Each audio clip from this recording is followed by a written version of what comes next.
Hi guys! Welcome to my vlog! Samahan niyo ako sa isang normal na araw sa buhay ko. Cleaning the house, taking care of my fur babies, at syempre, konting me time rin. Ano, tara? Every morning, I always start my day para mag-pray, thanking the Lord for another day and for all His blessings. After that, kiss and cuddle time muna with Coco and Loki, because it's my little way of reminding them that they are loved every single day.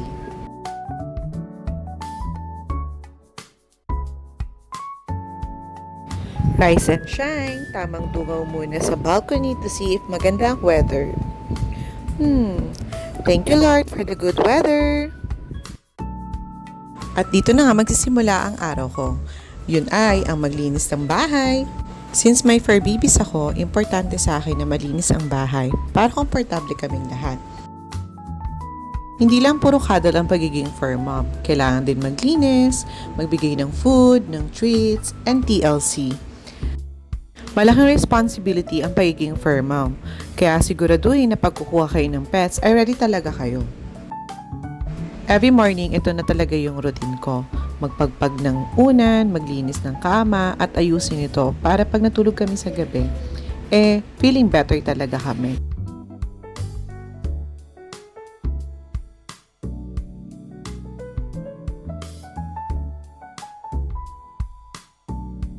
Simple lang yung routine ko, pero ito yung mga nagpapasaya sa akin sa araw-araw. Nakakapagod minsan, pero worth it kapag nakikita mo silang masaya at healthy.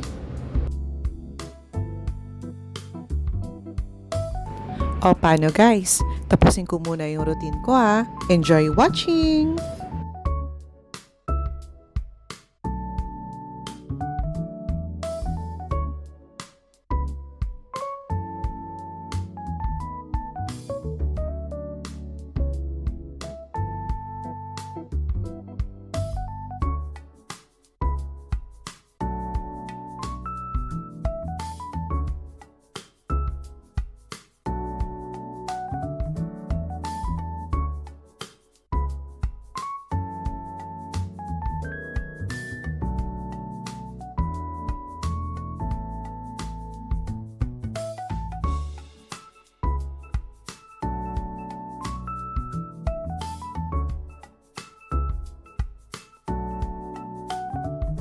Gusto ko lang i-share na sobrang proud pala ako sa mga babies ko kasi kapag naglilinis ako, hindi yan ang gugulo, nanonood lang.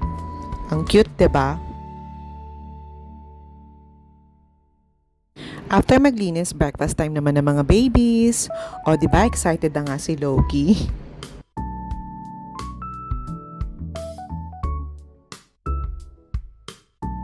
After matapos ang lahat ng gawaing bahay, it's me time naman. Tandaan, balance is everything.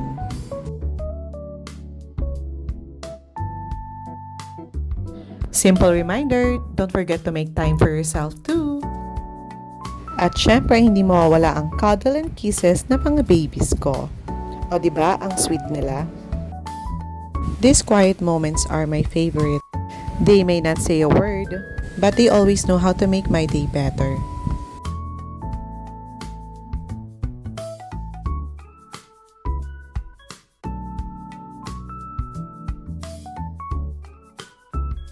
It's playtime for Coco before bedtime.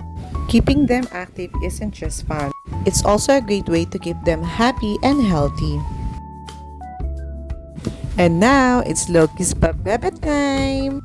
They may only be a part of my life, but for them, I'm their whole world. Kaya every day, I make sure they feel loved.